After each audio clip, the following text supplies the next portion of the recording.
नमस्कार सभी कर्मचारियों और पेंशनर्स का एक बार फिर से हार्दिक स्वागत है। देश भर के 1 करोड़ से ज़्यादा केंद्रीय कर्मचारियों और पेंशनर्स के लिए 8 धमाकेदार बड़ी खबर निकल के सामने आ रही है, जिसमें हम बात करने वाले हैं इन कर्मचारियों को जबरन किया जाएगा रिटायर। सभी विभागों को जारी किए दिशा निर्देश। 8वें पे कमीशन को लेकर आई बड़ी खबर। इस दिन लागू होने जा रहा है 8वां वेतन आयोग। न्यूनतम सैलरी होगी 34,560 रुपये। साथ ही न्यूनतम पेंशन होगी 17,300। साथ ही 65 लाख से ज़्यादा पेंशन भोगियों को मिली बड़ी खुशखबरी।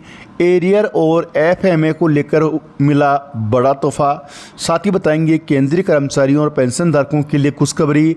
महंगाई भत्ते में वृद्धि को लेकर आई बड़ी अपडेट। इस दिन होगा डीए और डीआर का ऐलान। साथ ही पुरानी पेंशन बहाली को लेकर ज़बरदस्त अपडेट। यदि जानकारी पसंद आई तो वीडियो को लाइक कीजिएगा। चैनल पे पहली बार आए हैं तो प्लीज़ चैनल को सब्सक्राइब कीजिएगा, क्योंकि आपसे जुड़े तमाम तरह के महत्वपूर्ण आदेश वीडियो और इन्फॉर्मेशन हम यहाँ पर लाते रहते हैं। तो सबसे पहले बात करेंगे 8वें पे कमीशन की, लेकिन आपसे निवेदन है यदि अभी तक आपने वीडियो को लाइक नहीं किया तो प्लीज़ वीडियो को लाइक कर दें, क्योंकि आपका एक लाइक हमें मोटिवेट करता है महत्वपूर्ण इन्फॉर्मेशन खोज लाने के लिए।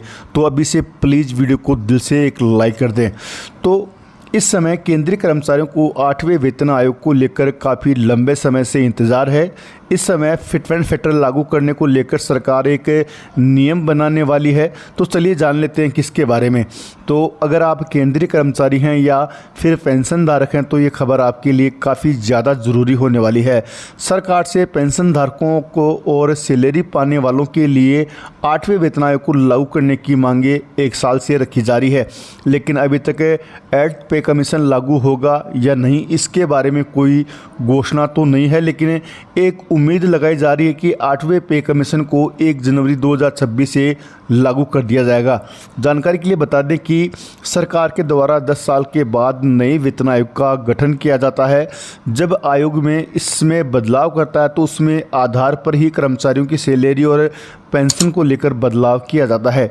आपको बता दें कि इस समय मौजूदा 7वें वेतन आयोग को सरकार ने साल 2016 में 1 जनवरी को लागू किया था। वहीं अब 10 साल पूरे होने को हैं और 2026 में फिर से 8वां वेतन आयोग लागू होने की उम्मीद जताई जा रही है। सरकारी कर्मचारियों ने सरकार के सामने अपनी मांगे रखते हुए ऐलान किया था कि फिटमेंट फैक्टर को बढ़ाकर 3.68 तक कर दिया जाए, जिस पर सरकार ने इसको 2.57 तक करने का फैसला लिया था। फिटमेंट फैक्टर के आधार पर ही सैलरी और पेंशन का कैलकुलेशन किया जाता है। अगर बात करें 6वें पे कमीशन की तो उस समय सैलरी स्ट्रक्चर 7,000 रुपये था, जिसको 7वें पे कमीशन के तहत बढ़ाकर 18,000 रुपये कर दिया गया था। वहीं अगर पेंशन को लेकर बताएं तो 3,500 रुपये से बढ़ाकर 9,000 रुपये तक कर दिया गया था।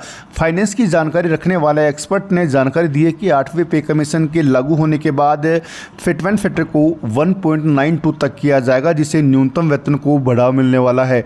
8 पे कमीशन लागू होने के बाद न्यूनतम वेतन 34,560 रुपये होने वाला है। वहीं रिटायरमेंट के बाद पेंशन को बढ़ाकर 17,280 रुपये किया जाएगा। तो लंबे समय से केंद्रीय कर्मचारी अपने न्यूनतम वेतन और फिटमेंट फैक्टर में बढ़ोतरी की मांग कर रहे थे। साथ ही ये मांग कर रहे थे कि उनकी पेंशन में भी बढ़ोतरी की जाए। तो 8वां पे कमीशन जैसे ही लागू होगा वैसे ही केंद्रीय कर्मचारियों की सैलरी और पेंशन में ज़बरदस्त बढ़ोतरी देखने को मिलेगी। कम से कम 12,000 से लेकर 16,000 रुपये तक की बढ़ोतरी आपको देखने को मिलेगी। वहीं आपको जानकारी के लिए बता दें कि दिल्ली में भ्रष्ट कर्मचारियों की अब खैर नहीं है। दिल्ली सरकार ने भ्रष्टाचार में शामिल कर्मचारियों पर कार्रवाई तेज कर दी है।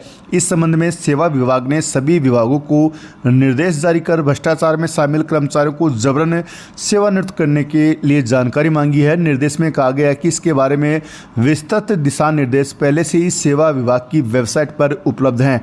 तो उन कर्मचारियों के लिए अब खतरे की घंटी है जो भ्रष्टाचार में लिप्त हैं। उनको अब सरकार जबरन रिटायर करने जा रही है, जिससे लाखों कर्मचारियों में हड़कंप मच गया है।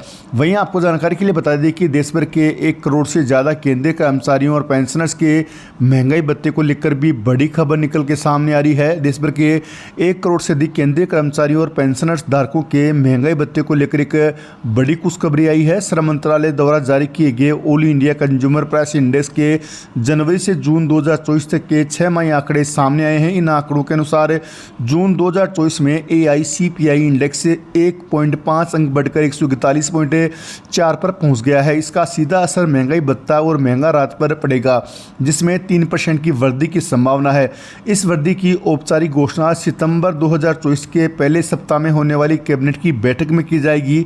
नई दरें जुलाई 2024 से लागू होंगी, जिससे कर्मचारियों को जुलाई और अगस्त महीने का एरियर भी मिलेगा।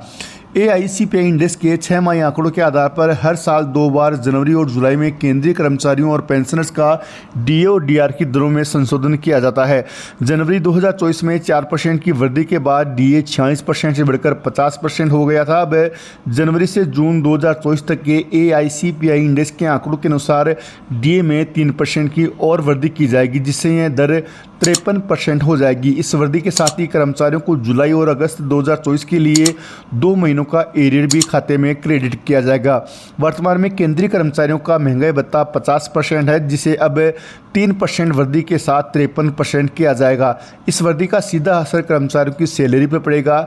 उदाहरण के लिए अगर किसी कर्मचारी का मूल वेतन 18,000 रुपये है तो 53% महंगाई भत्ते के हिसाब से उसे हर माह लगभग 540 रुपये का एक्स्ट्रा लाभ मिलेगा। इसी तरह अगर किसी कर्मचारी का बेसिक वेतन 52,000 रुपये है तो उसे हर माह 1,560 रुपये का अतिरिक्त लाभ मिलेगा। इस तरह से कर्मचारी की वार्षिक आय में भी उल्लेखनीय वृद्धि देखने को मिलेगी। इसके ऐलान की बात कर ले तो सितंबर महीने के पहले सप्ताह में होने वाली केंद्रीय कैबिनेट की बैठक में ऐलान होने की पूरी संभावना है। वहीं अगली बड़ी खबर की बात कर लें तो 65 लाख पेंशन भोगियों को मिली खुशखबरी। एरियर और FMA को लेकर बड़ा तोहफा। तो आपको जानकारी के लिए बता दें कि 65 लाख से ज़्यादा पेंशन भोगियों को बड़ी खुशखबरी मिली है। एरियर और FMA को लेकर बड़ा तोहफा जारी कर दिया गया है। आप सभी को बता दें कि देश के लाखों पेंशन भोगियों को एक बहुत बड़ी खुशखबरी दी जा रही है, जिसमें वित्त मंत्रालय के वित्त विभाग के तहत CPA और द्वारा 65 लाख पेंशन भोगियों को बड़ा तोहफा देते हुए उनके EPPO में फिक्स मेडिकल अलाउंस और एरियर के कॉलम भी शामिल कर दिए गए हैं। वहीं आपको जानकारी के लिए बता दें कि पुरानी पेंशन बहाली को लेकर देश भर के 1 करोड़ से ज़्यादा केंद्रीय कर्मचारी सहित राज्य कर्मचारी सरकार पर आशा लगाए बैठे हैं कि जैसे ही केंद्र में पुरानी पेंशन बहाल होगी, वैसे ही राज्य सरकारों को भी पुरानी पेंशन बहाल करनी पड़ेगी। तो आपको जानकारी के लिए बता दें कि पुरानी पेंशन को लेकर भी केंद्रीय कैबिनेट मंत्री का बड़ा बयान सामने आया है। जैसे ही NPS की समस्या करने के लिए जो कमेटी का गठन किया था, जैसे ही कमेटी अपनी रिपोर्ट केंद्र सरकार को सौंपेगी, उसके बाद में कैबिनेट की बैठक होगी। उस बैठक में उस रिपोर्ट पर चर्चा करने के बाद केंद्र सरकार के द्वारा पुरानी पेंशन बहाली को लेकर फैसला लिया जा सकता है। लेकिन एक्सपर्ट का दावा है कि केंद्र सरकार पुरानी पेंशन किसी भी हाल में बहाल नहीं करने वाली है। वह NPS को ही सुधारों के साथ पेश कर सकती है, जिसमें अंतिम वेतन का 50% पेंशन के रूप में दिया जा सकता है। लेकिन आपको जानकारी के लिए बता दें कि केंद्रीय कर्मचारी संगठन अभी भी पुरानी पेंशन पर अड़े हुए हैं। केंद्रीय कर्मचारी संगठन ने 2 टूक जवाब देते हुए कहा कि यदि केंद्र सरकार के द्वारा पुरानी पेंशन बहाल नहीं की जाती है तो सरकार को वोट की चोट के बदला लिया जाएगा। तो आपको जानकारी के लिए बता दें कि देश के 1 करोड़ से ज़्यादा केंद्रीय कर्मचारी और पेंशनर्स लंबे समय से पुरानी पेंशन बहाली की मांग को लेकर धरना प्रदर्शन कर रहे थे, लेकिन उनकी उम्मीदों पर पानी फिरता नजर आ रहा है। सरकार के द्वारा NPS को ही सुधार के साथ पेश किया जा सकता है।